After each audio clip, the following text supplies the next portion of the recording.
நம்ம செய்கிற பாவம் பெருமை, பொறாமை, எரிச்சல், சண்டை, மனைவி அடிக்கிறாரு, புருஷனுக்கு கீழ்ப்படியாம நடக்கிறாரு, அப்பா அம்மாவை துக்கப்படுத்துறாரு, இதெல்லாம் கூட பாவம்.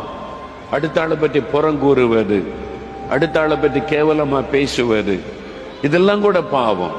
இந்த மாதிரி பாவத்தெல்லாம் செய்துட்டு நம்ம நிம்மதியா இருக்க முடியாது.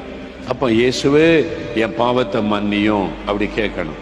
என்ன, பாவிகளின் ரட்சகர் இயேசு பாவத்தில் இந்த ரட்சிக்க வந்தார். அதான் எல்லா ஜனத்திற்கும் ரட்சிப்பை கொடுக்க இயேசு வந்தார். இன்றைக்கு உங்களுடைய எது எவ்வளவு பெரிய பாவமா இருக்கட்டும், எத்தனை வருஷ பாவமா இருக்கட்டும், இயேசு மன்னிப்பார். அந்த மன்னிப்பின் சந்தோஷம் உங்களுடைய உள்ளத்துல வரும்.